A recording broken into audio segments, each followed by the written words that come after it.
Assalamualaikum warahmatullahi wabarakatuh. Jadi hari ini saya akan membicarakan tentang hubungan di antara akidah, syariat dan juga akhlak. Jadi pengertian akidah, syariat dan akhlak ini kita boleh sandarkan daripada satu hadis Rasulullah SAW yang diriwayatkan oleh Abu Hurairah, bahawa pada suatu hari Rasulullah SAW didatangi oleh para sahabat. Lalu datang malaikat Jibril AS bertanya kepada Rasulullah, apakah yang dimaksudkan dengan iman? Lalu kata Rasulullah SAW, iman adalah kamu beriman kepada Allah, malaikat-malaikatnya, kitab-kitabnya, pertemuan dengannya, rasul-rasulnya, dan kamu beriman pada hari kebangkitan. Selanjutnya Jibril AS bertanya kepada Rasulullah tentang apakah yang dimaksudkan dengan Islam. Maka kata Rasulullah SAW, Islam adalah kamu menyembah Allah dan tidak menyekutukannya dengan suatu apapun. Kamu dirikan solat, kamu tunaikan zakat yang diwajibkan, dan berpuasa pada bulan Ramadan. Seterusnya Jibril AS bertanya kepada Rasulullah, apakah yang dimaksudkan dengan ihsan? Maka kata Rasulullah, kamu menyembah Allah seolah-olahnya melihatnya dan kamu tidak melihatnya, sesungguhnya dia melihatmu. Jadi sebagaimana yang dijelaskan bahawa akidah merupakan keyakinan atau kepercayaan yang mengikat kuat, yang menghilangkan sebarang bentuk keraguan. Syariat dari segi bahasa merupakan segala peraturan dan ketetapan yang diperintahkan oleh Allah kepada hamba-Nya, seperti pelaksanaan ibadat solat, puasa, zakat, menunaikan haji dan sebarang bentuk amal kebajikan. Dari segi istilah, syariah boleh dijelaskan sebagai segala hukum-hukum Allah yang ditentukan kepada hamba-Nya, sama ada hukum tersebut dari Al-Quran atau sunnah Rasulullah SAW. Perkataan akhlak juga merupakan jamak dari perkataan khuluq, yang dari aspek bahasa bermaksud perangai, sikap, perilaku, kesopanan, tabiat, etika, karakter, kepribadian, moral dan sebagainya.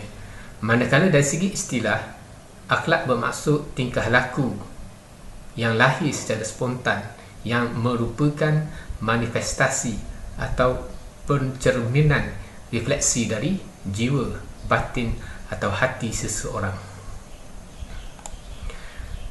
Akhlak bukan sahaja merupakan mengatur hubungan antara sesama manusia, bahkan mengatur hubungan antara manusia dengan Tuhan dan juga alam semesta.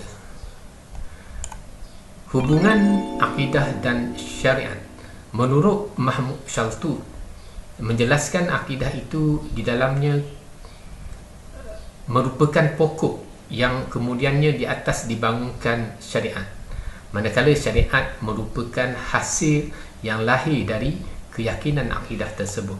Oleh itu tidaklah akan terdapat syariat di dalam Islam melainkan adanya akidah. Begitu juga syariat tidak akan berkembang melainkan di bawah naungan akidah. Dapat dijelaskan bahawa syariat tanpa akidah diumpamakan gedung tanpa dasar, dan hubungan di antara keduanya merupakan suatu kemestian. Imam Malik, Imam Syafi'i dan Imam Ahmad telah mentakrifkan iman sebagaimana berikut, iaitu pembenaran dengan hati, ikrar dengan lidah dan beramal dengan sekalian hukumnya.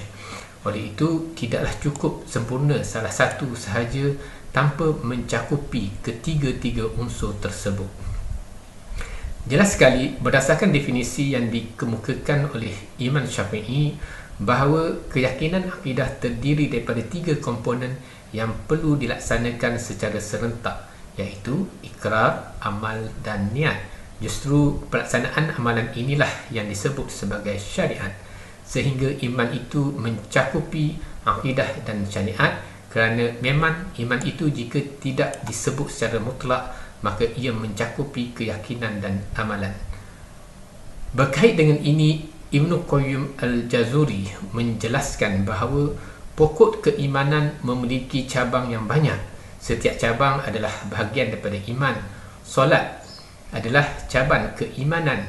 Begitu juga dengan zakat, haji, puasa dan amalan-amalan hati yang lain seperti malu, tawakal, jujur, semuanya adalah cabang iman. Selanjutnya, hubungan akidah dan akhlak.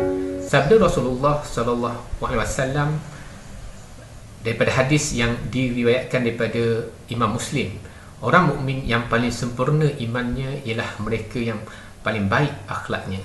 Daripada hadis yang dinyatakan di atas, dapat ditegaskan bahawa kesempurnaan iman seseorang terletak pada kesempurnaan dan kebaikan akhlaknya. Dengan itu, akidah tanpa akhlak adalah diumpamakan seperti sebatang pohon yang tidak dapat dijadikan tempat berlindung ketika berada dalam kepanasan dan tidak ada buahnya yang dapat dipetik untuk dimakan. Bagi melihat sejauh mana kuat atau lemahnya iman seseorang, ia dapat diketahui melalui akhlak seseorang, kerana ia terhasil dari imannya yang ada di dalam hati. Jika perbuatannya baik, petanda ia mempunyai iman yang kuat, dan jika perbuatannya buruk, maka dapat dikatakan ia mempunyai iman yang lemah. Imam Ghazali menyatakan iman yang kuat mewujudkan akhlak yang baik dan mulia, sedangkan iman yang lemah mewujudkan atau melahirkan akhlak yang buruk.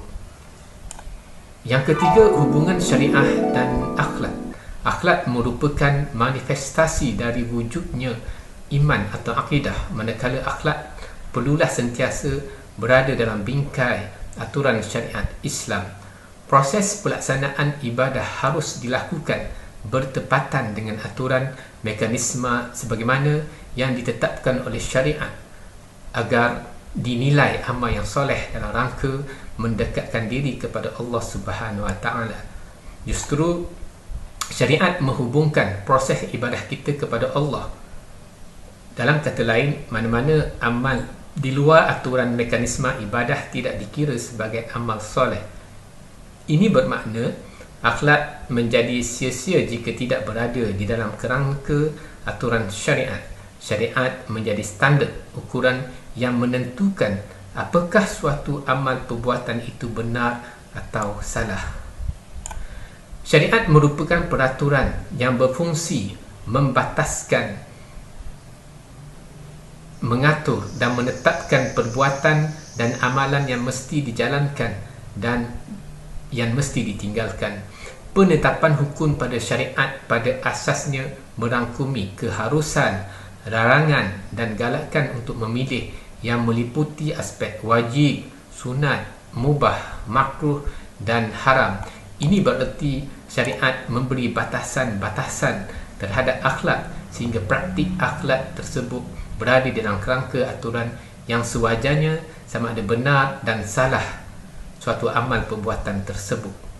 Sebagai contoh, seorang yang melakukan infak di jalan Allah sambil berkata-kata yang tidak baik, maka infak tersebut pada sisi Allah tidak bernilai sedikit pun kerana disulami dengan akhlak yang buruk. Justru setiap pelaksanaan syariat yang tidak dilakukan dengan akhlak yang baik akan menggugurkan nilai ibadah seseorang di sisi Allah. Perilaku akhlak tidak melebihi apalagi mengatasi syariat, tetapi akhlak harus lahir sebagai penyempurnaan terhadap pelaksanaan syariat. Akhlak yang tidak menjadi penyempurna kepada pelaksanaan syariat menyebabkan perbuatan dan amalan tersebut akan terbatal.